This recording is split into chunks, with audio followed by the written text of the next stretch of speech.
The Green Forest Fairy Book by Loretta Brady. A Tale for Halloween. Babette and Anton were the children of a very poor woodcutter. They lived in a little cottage on the side of a steep mountain, and the mountain looked upon a great forest. Now though their father toiled in this forest from dawn until dark, he could earn but little. Wood in that forest was plentiful, and the woodcutters were numerous. Their mother made fine laces, which Anton carried to the market to sell. But in spite of all their efforts, the poor parents seldom could give their children more than bread and broth to eat. Often indeed the broth was lacking if the woodcutter found no hare in the traps he set. Babette and Anton, however, were happy little children and never thought of their poverty. But it worried the woodcutter that Anton was 10 years old and had not yet gone to school.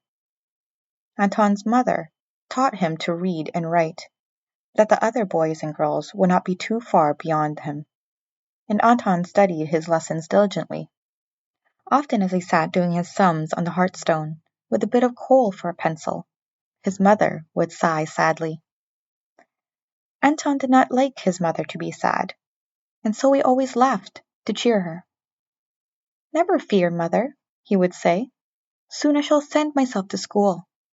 My vegetable patch does finely. Then, when I am a great scholar, you will be poor no longer. My father shall have a team of oxen, and you a fine satin gown. Babette shall have a dozen real dollies instead of the turnip dollies she now rocks in her dolly crate." "Ah, Anton, my son," his mother would answer with a sigh, "unless you make your fortune as a maker of toys, I fear you will have no fortune at all. Your fingers are as clever as a wizard's even now, and though you are past 10, we cannot spare you to go to school." That was true, as she said. Anton made boats from bits of cedar wood, and when he had fitted them with sails, you could not tell them from any that had come out of a shop. He carved a doll's cradle from a pine knot, and for a dolly painted the white face of a turnip until one would think it was the face of some fair maiden. So blue were the turnip doll's eyes, and so pink her cheeks. Her hair of golden corn silk fell in such waves, and her robe of young cabbage leaves was so green and beautiful. Then as often as his turnip dolly faded and began to shrivel, Anton made another, which Babette declared was always more beautiful than the one before. Babette had never been to the village, and therefore knew nothing of real dollies. She loved her turnip babies tenderly indeed. She always carried them in her arm when she went with Anton to meet their father, and sang them little songs as she rocked them to sleep. Now it happened one night in the season of Halloween that Anton sat carving jack-o'-lanterns to sell in the village. Babette, who was rocking her dolly to sleep, sat watching him. Being but 6, she knew nothing about the fun which comes with Halloween, and so she listened round-eyed with wonder to Anton, who knew all things about jack-o'-lanterns. When she heard that boys and girls dressed like goblins and witches frolicked in the village streets, Babette made up her mind to frolic too. "How fine it must be!" she cried, clapping her hands. "Halloween must be quite like Christmas." "Not quite so fine as Christmas, Babette," answered Anton, as he carved the teeth of the last jack-o'-lantern. "But Halloween is very fine nevertheless. It is comical to see the jack-o'-lanterns bobbing up and down with their faces grinning in the candlelight. And on Halloween the boys and girls play pranks on their elders that they would be well switched for at any other time. But everyone laughs and is gay on that night." Anton finished the jack-o'-lantern and piled it with a dozen more in his little cart. He would sell them all in the village when he took his vegetables to the market the next day. No one else could carve such splendid pumpkin faces as Anton. "Then let us go and play pranks in the village too, Anton," cried Babette. "Mother will make us goblin dresses. And there is still one great pumpkin in your garden for for a jack-o'-lantern. Oh, what a frolic we shall have!" "Babette!" exclaimed Anton in astonishment. "Wherever did you get such a notion? The frolic in the village is not for us. Mother has no time to make us goblin dresses, and if she did, she has no goods. Besides, how shall we find our way home through the forest?" "You know the way through the forest, Anton," insisted Babette. "And if mother cannot make us goblin dresses, we can go without. It will be dark, and our jack-o'-lantern will be as fine as any. Do come," she begged. "I have never been to a Halloween frolic." "Now, Babette, I tell you we cannot go to the village tomorrow night," answered Anton. "I could not find my way home through the forest after dark, and we would both be lost. Be a good girl, and do not tease any more." Anton spoke sternly, and Babette burst into tears. She was very fond of her own way, and when she could not have it, sometimes she was a very naughty little girl. She sobbed and wept so piteously that Anton found it hard to refuse her. However, he dared not go to the village at night, as he feared to lose his way in the forest. So Anton trotted Babette on his knees, and whispered that he would buy her chocolate, but she only wept the harder. "Now, Babette," cried Anton at last. When Babette showed no signs of stopping, "I cannot take you to the village, but if you are a good girl and stop crying at once, I will make a little Halloween frolic just for you and me. Now promise me you will not cry any more." Babette dried her eyes and promised. She wished a Halloween frolic, but whether she frolicked at home or in the village mattered not at all. "Will we wear goblin dresses or ghost dresses, Anton?" she asked. Anton puzzled a moment before he answered. "Oh, ghost dresses, I think," said he. The next day Babette was very good. She helped Anton gather his vegetables for market, and when he returned, sat beside him quietly while he carved the last pumpkin from his garden. When the jack-o'-lantern was finished, Anton lighted the candle just for 1 second so that she might see it grinning in the light. Babette clapped her hands, but he held up a warning finger. The Halloween frolic was to be a secret. After supper, the children went to bed as usual, but instead of undressing, they pulled their white night dresses over their heavy coats. "They will do for ghost dresses," whispered Anton, when all was still, and they crept softly out. In the moonlight, the jack-o'-lantern was grinning broadly to greet them. "Pumpkin is smiling at us," laughed Babette. She was very happy, for her frolic was about to begin. Anton struck a match to light the candle, but there was no candle in the jack-o'-lantern. "I put the candle in, I know I did," said he in surprise. He searched in the dark, and Babette stopped her laughing. Anton looked about, and there, beneath the bench, lay the remainder of his precious candle. It was chewed to bits, and the wick was in shreds. "Oh, Babette," cried he, "the wick rat has stolen our candle, and I paid a whole penny for it too."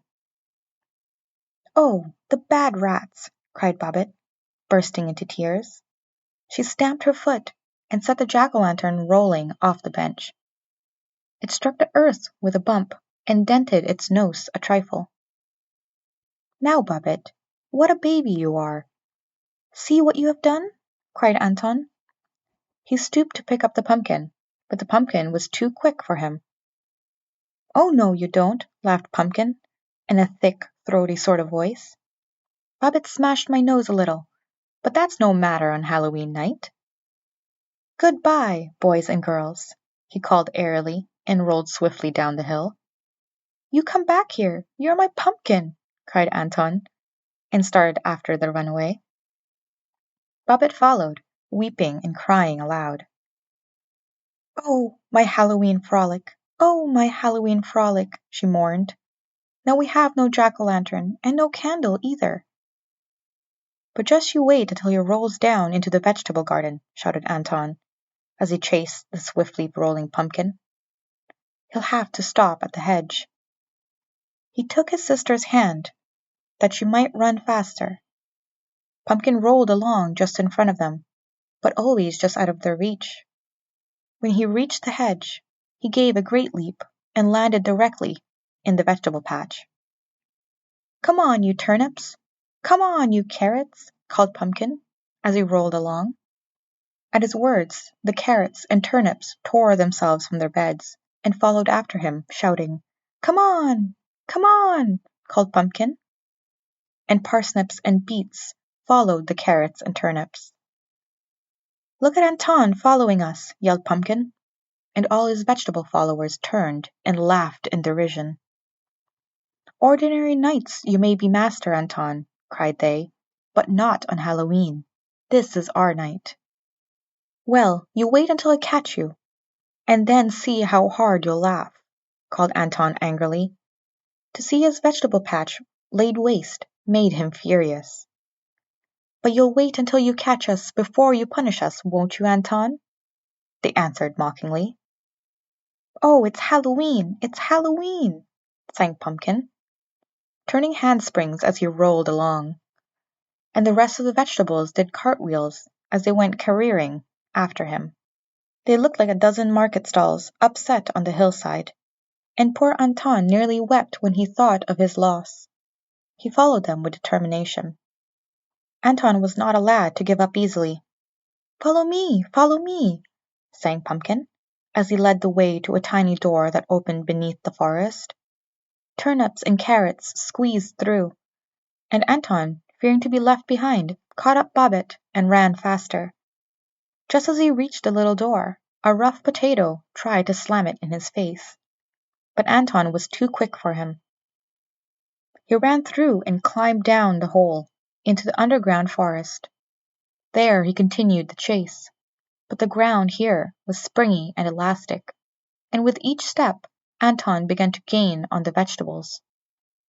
Babbitt's fatigue left her, and she shook herself free of Anton's hand. "We'll catch up to them," declared Anton, as they ran along. Even as he spoke, Potato stubbed his toe, and Bobbit caught him. She held him firmly, although he squirmed and tried his best to get free. "Help! Help!" bawled Potato, when he saw he was a prisoner. "Oh, Pumpkin, wait for me!" he cried. The tears streamed from every one of his eyes, and he looked truly sad. At his cries, Pumpkin turned around, and all the vegetables followed their leader. "Come now, Anton," began Pumpkin in his persuasive voice. "You might let us have one night off, you know. Halloween is our night." Somewhere on his run, Pumpkin had picked up 2 twigs, and on these he now balanced himself rather unsteadily, and thrust his leaves in the place where his pockets would have been if he had had pockets. He looked so very jolly, and his grin so very broad, that Anton was inclined to give up the prisoner. But just then he thought of the ruined vegetable garden, and grew angry again. "It is all very well for you to be polite, Pumpkin, and try to beg off your friend," said Anton, "but this is the very fellow that tried to slam the door in my face not 2 seconds ago." "Oh, Anton," cried Potato, "that's wrong. It was 3 seconds ago, as true as I live. I looked at my watch just as I was trying to pinch your nose in the underground door. And it's quite 3 seconds ago. Maybe it's 4. "Oh, hush up!" cried Pumpkin. "That's no way to talk when you're trying to beg off. Let him off for my sake, Anton," he continued in the most winning voice. "You'd get everlastingly tired of being in bed yourself. You know you would. See if you wouldn't take the first chance to kick up your heels if you could get it." "But Pumpkin," cried Anton, "think of my vegetable garden. It is ruined. I was saving all my vegetable money to go to school, and now I cannot go for ever and ever so long. Besides, how could I know you got tired of being in a bed? You never spoke to me before." "Well, I speak to you now," replied Pumpkin. "And as for your vegetable patch, we'll all make that up to you, won't we, boys?" We will," called the vegetables in chorus, and the potato in Bobbit's little fist yelled the loudest of all. "There now, you see we mean no harm," declared Pumpkin, so let Potato go. Then you can both join us in our Halloween frolic." At the magic words, Halloween frolic, Babbitt put Potato down at once. She was bound to have her fun. And after all, the vegetables seemed to be a jolly lot. So peace was made, and the children followed the bobbing turnips and onions. They shouted. Then shouts were heard, and Pumpkin ordered a halt. Presently, they were joined by a dozen or more cabbages. "You're nice ones," panted the cabbages. "There we sat in the storeroom waiting for you to call us, and the first thing we knew, we saw you pelting off down the hill like mad things."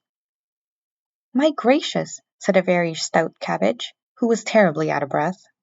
"I'll have to take my outer leaves before I go another step. I feel as though I were boiled."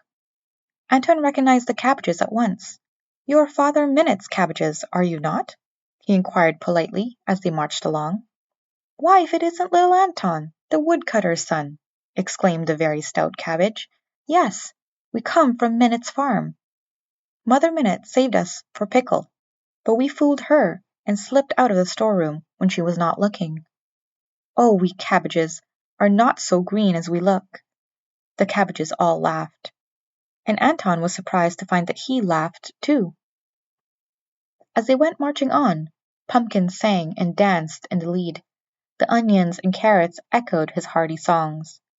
Presently great black cats with shining yellow eyes stepped from behind the trees, and each cat was soon joined by its mistress, who was no other than a real witch in tall peaked hat and carrying a broomstick. The cabbages, who were a friendly lot, introduced Anton and Babbitt to the witches, and the witches seemed pleased to meet the children. "They do not seem to be wicked witches, do they, Anton?" whispered Babbitt. "Oh, my dear," replied a witch who overheard, "we are not a bit wicked on Halloween, you know. Any other night I would probably do you a mischief. It is my nature, you know." She reached in her bag and handed Babbitt a peppermint.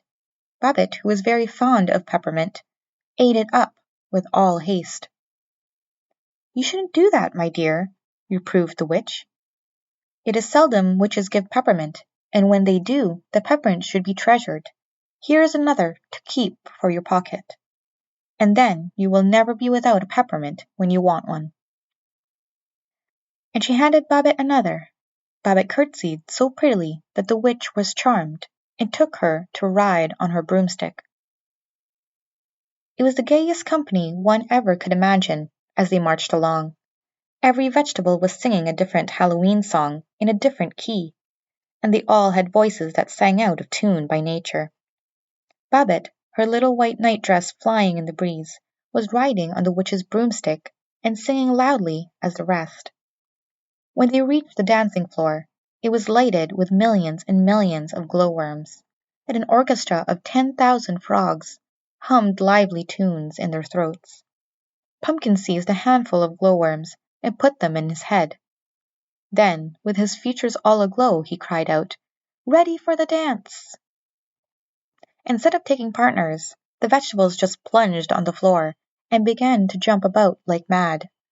If they fell down, they did not jump up at once, but rolled around the floor most good-naturedly. They looked so like vegetables boiling about in a great soup kettle that Anton thought he should die of laughing. The witches took their brooms and began a sort of ladies' change figure, while they chased their cats around the edge of the circle. Babbitt danced the hardest of all. She knew no more of dancing than any carrot or parsnip, but she capered wildly, singing at the top of her voice. "Come and dance too, Anton," called Babbitt, as she went jumping past her brother, but he shook his head and laughed. "I'm too big for such nonsense," said he. "I am 10, you know." "What nonsense?" cried a witch who was chasing her cat close by. 10 is exactly the right age to have fun. She raised her broom playfully, and before he knew it, she swept Anton into the middle of the dance. Pumpkin, his greening features all aglow, went flying past, and made Anton feel proud. Pumpkin was certainly the handsomest vegetable of the lot. As the night grew later, the frogs hummed faster, but hum as fast as they would, they could not keep up with the frisky vegetables. Beets and cauliflowers continued to bob up and down like mad. Cabbages from Minut's farm lost leaf after leaf. Carrots and onions grew battered from much tumbling about, and the merry din of song and laughter grew louder and louder. "Let's play blind man's buff," called Anton. "I'll be it, and show you how to play." He tied the handkerchief over his eyes, and the witches and their black cats went darting hither and thither. The vegetables were so pleased with this new game that they would play nothing else. They might have been playing it yet, had not a cock crowed suddenly. "Good gracious me!" cried a witch. "The glowworms are all gone. It's nearly morning. All who are going back to the vegetable patch be best on their way." "Not I," cried Pumpkin. "I've done with vegetable patches for evermore." "Not we," exclaimed the cabbages. "We're going to turn savage and be wild cabbages for the rest of our days. We shan't go back to Mother Minut's pickle jars." Straight away, every vegetable began to raise its voice and declare it would not go back to Anton's patch. "Oh, hush, all of you," cried the witch. "Stay in the woods for the rest of your days, if you like. It is nothing to me. But what of Anton and Babette? Who is to take them home?" "Well, ma'am," cried Pumpkin with a low bow, "we thought that you might be good enough to give them a ride home on your broomstick." "But, Pumpkin," cried Anton in dismay, "you promised to make it up to me if I let Potato go, and I think you should all return with me. I shall not have any vegetables if you all remain in the woods." "Never worry about that, Anton," replied Pumpkin with a lordly air. "Here is a purse for each of you, and if you take good care never to lose them, you will have plenty of gold forever. Isn't that true, boys?" "True as we're not going back to the farm," cried the cabbages. "You had best hurry and plant yourself before it grows daylight, Pumpkin," they warned, and began to dig holes in the earth. Before Anton and Babette had mounted the witch's broomstick, all the carrots and turnips, and even Pumpkin, were all tucked up in their sandy beds. They called a faint good-bye as the children sailed off with the witch. "Oh, what a beautiful Halloween frolic!" sighed Babette, as she leaned her head on Anton's shoulder and fell fast asleep. The broomstick flew with the swiftness of an eagle, and the witch warned Anton to hold Babette with a firm grasp. One by one the stars went out as they sped across the sky. The black cat steered, and seemed to know the exact way to the woodcutter's cottage. For just as the dawn was breaking, the broomstick glided down to Babette's window. The witch shook hands with Anton, and the black cat politely jumped off to help Anton with his little sister. Before the good creature could mount again, the broomstick was off like whirlwind, and it was left behind. "This broomstick is so wild I cannot stop it," called the witch from the clouds. "Keep good care of my cat until next Halloween." Anton put Babette in her little crib, and made the black cat a comfortable bed in the kitchen. Then he lay down to sleep and dreamed of the Halloween frolic until he was wakened by his mother.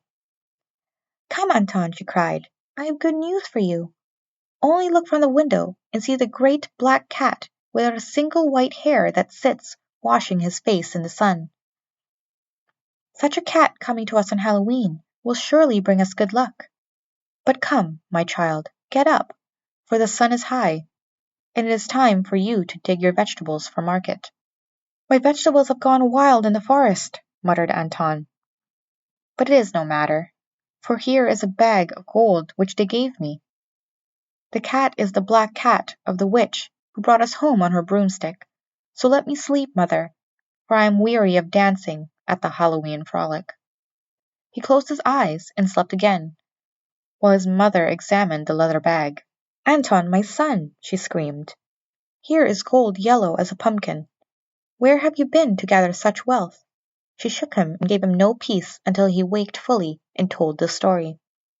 Even then his mother did not believe it, but threw up her hands and wept that her son should thus rave with fever. The woodcutter and Babette came running to see what had happened, and at the sight of the second bag of gold the poor woman grew calmer. Babette showed the peppermint which the witch had given her, and the mother doubted no more. To receive a peppermint from a witch is surely a mark of great favor," said she, and began to laugh through her tears. "I thought I was dreaming, or that Anton raved of fever, for never in my life had I seen so much gold." "It is like the fairies to bless the children of the poor," said the woodcutter. "Now Anton will go to school, and mother will have a handsome dress and shawl." "And is it not as I said?" cried his wife. "A black cat coming on Halloween would bring us good luck, and here is the luck already." It would have been hard to find a happier family than the woodcutters as they set out for the village that day. When it was told that the woodcutter was looking for a pair of oxen, some folk laughed outright. The woodcutter was too poor to feed a pair of canaries, they declared, but when it came known that the woodcutter's wife had bought a new dress and a gold ring, they began to wonder who had died and left the woodcutter a fortune. Anton told the tale of their wealth to those who questioned him, and straightway the village children ran to throw their jack-o'-lanterns from the roofs and higher places. But the pumpkins broke or stayed on the ground below where they had fallen. It was no longer Halloween, remember? At noon, when the woodcutter and his family sat down to dinner in the village inn, the landlord threatened to charge a penny for all who stood gazing through the windows. Some folks scoffed openly and declared it was a tale to tell children and dullards. But there were the 2 leather bags filled with gold. The greatest marvel of all was, that no matter how much the woodcutter and his wife spent from these, the bags always remained brimful of gold. Anton chose a pair of steel skates in the village shop, and brought an armful of books, for which he had longed. Babette, however, with her usual perverse ways, would have none of the dollies in the village toy shop. They were ugly, she declared, and their cheeks were not pink and beautiful as the turnip dollies Anton made for her. And ever after that the woodcutter and his wife were no longer poor folk, they had white bread and even butter every day of their lives. And on Sundays and holidays they made roast fowl for their dinner. Anton went to school, and Babette had an embroidered frock which was the envy of every child in the village. Their mother no longer sighed as she went about her household tasks, and neither did she strain her eyes making fine laces for market. Instead, she rode proudly on the seat of her husband's ox cart when he delivered wood in the village. Sometimes she even drank tea with the mayor's wife. Visitors from far and near went to see the famous spot where Anton's vegetables all ran away one Halloween night, and to this day there lives not a man who can make grow on that land cabbages, or turnips, or any other vegetable, although in a spot in the forest not far off, cabbages and pumpkins and all such vegetables grow wild. Each year, as regularly as Halloween came to mark the harvest time, Anton and Babette mounted the broomstick with the witch, and rode off to the Halloween frolic. There they always found Pumpkin grown rounder and jollier than the year before, and they always rode home across the sky just as the dawn was breaking. The black cat became so fond of Babette that it never again rejoined its rightful mistress, but remained with the woodcutter and his family, and brought them good luck for the rest of their days.